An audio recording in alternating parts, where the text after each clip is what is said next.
Sveiki visi, su jumis aš Adriana ir aš jau labai senai nebuvau YouTube'ai. Pats pagrindinis klausimas, kodėl tu taip ilgai nebuvai YouTube'ai? Bet aš neatsakinėsiu, nes jūs visi žinot, kuri bus krizė, tingėjimas ir panašiai. Bet nieko tokio, aš grįžau vasarą, pas mane gera nuotaika ir pas mane nesuprantamas dalykas ant galvos.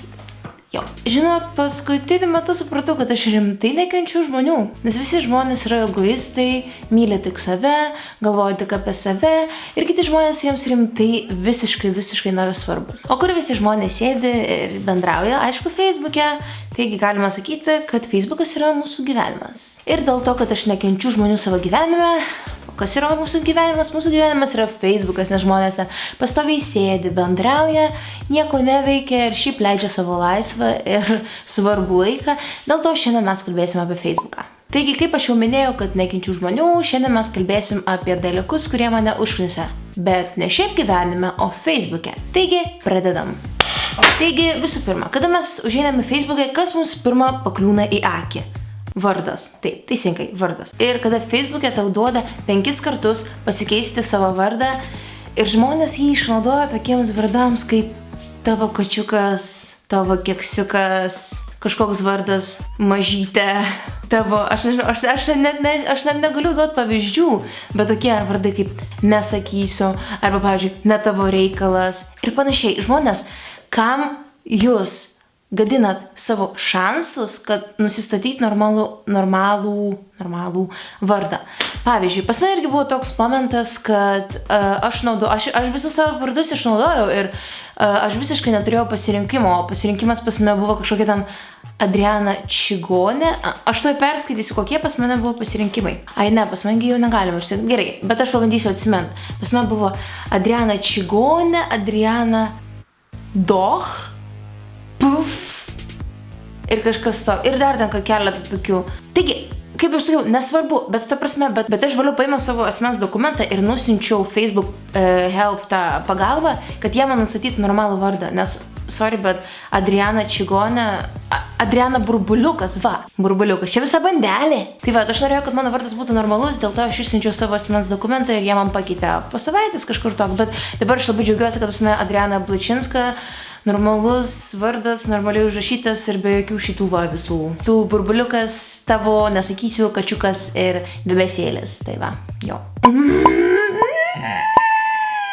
Taigi, antras dalykas tai yra fotkės, nes fotkės parodo mūsų gyvenimo būdą ir šiaip kaip mes galvojam, kaip mes gyvenam ir mūsų draugų ratą. Šiaip jo, fotkės rimtai gali labai daug pasakyti apie mūsų charakterį ir apie mūsų gyvenimo būdą. Nes, pavyzdžiui, jeigu mergina fotkina savo užpakalį, taip išsirietusi užpakalį, arba su Snapchat filtru, žinot, tas, kaip vienis šuniukas, arba ten tos gėlytės, čia vat kur galvoji, rimtai iš karto matosi, kad žmogus durnas ir nesupranta, ką daro. Aš šiaip mėgstu paprinkolint, nežinau, uždėti Snapchat filtrus ir parašyti, kad ten jūs visi bomžai, o aš galiu sauliaisti tokias kurortinės kelionės ir panašiai. Ir visi pažvengia, bet aš vėliau po valandos pakeičiu į normalią savo profilio fotkę.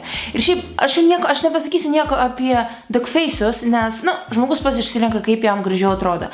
Ir jeigu, pavyzdžiui, žmogui geriau jis atrodo pats savo, kai jis padaro duckface'ą ten, arba pavyzdžiui, nežinau, ten, arba šiaip su paso fotkė. Prašau, tavo pasirinkimas tu gali statyti, bet žmonės, prašau jūsų, nedarykit fotkių su Snapchat filtrais arba išsirietusiam šiknom. Ačiū jums labai. Taigi, trečias dalykas yra darbas. Facebookas visada reikalauja informacijos, kur tu dirbi, kur tu mokais, ką tu veiki ir panašiai. Ir visada žmonės, kada užeina į savo profilį, turi redaguoti jį. Ir ten visada būna tavo darbas. Ir žinot, žmonės nerašo, kad jie yra bedarbiai arba jie mokosi. Kam? Gi galima parašyti, kad tu laisvo oro direktorius arba pats sau bosas. Sorry, žmogau, bet rimtai jau užknisa tokie dalykai. Ta prasme, jeigu tu moksleivis, tu gali parašyti, kad tu esi moksleivis ir visi žmonės žinos, kad tu dar mokaisi mokykloje. Jeigu tu studentas, parašyk, kad tu studentas, visi žinos, kad tu studentas.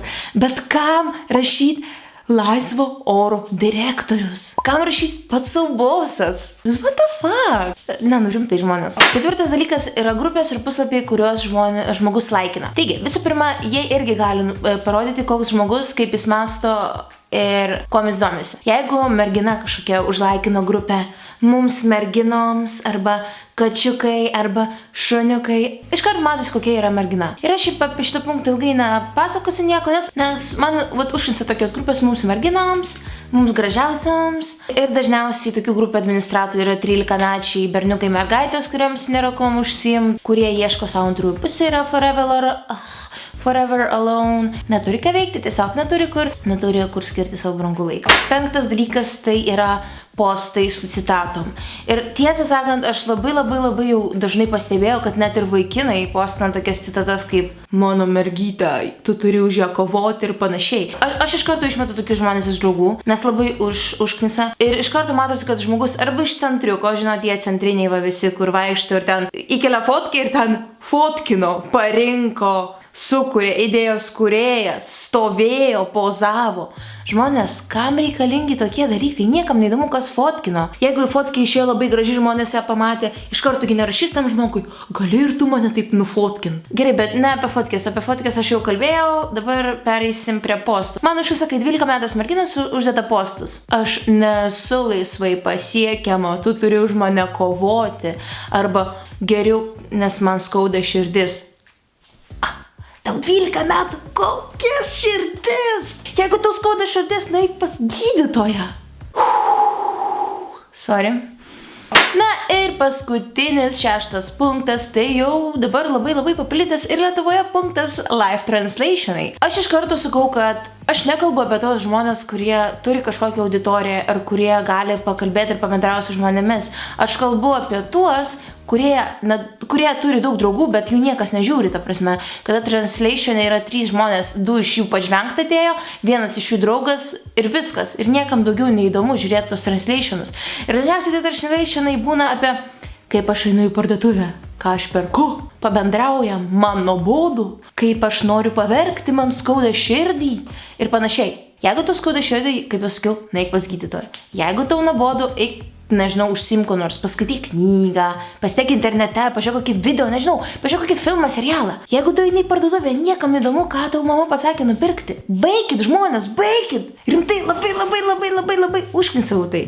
Taigi, tai buvo viskas šiandienai ir jeigu jums patiko šis video, pagailėkit laikų ir šiaip rašykit komentarus, siūlykit man kažkokias idėjas, nes aš nusprendžiau ir vėl atgyvinti savo kanalą ir grįžti į YouTube. Nes aš žinau, kad pas mane dabar yra Marijos laisvo laiko, dėl to aš galiu kažką veikti ir šiaip aš labai daug keliauju šią vasarą.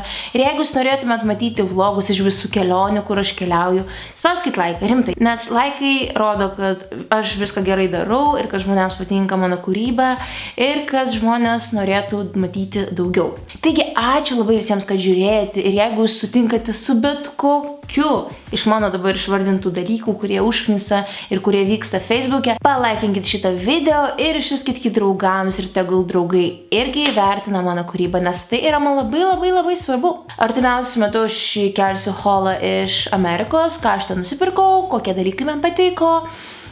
Ir tikiuosi, kad bent kiek praskaidrino jūsų nuotaiką.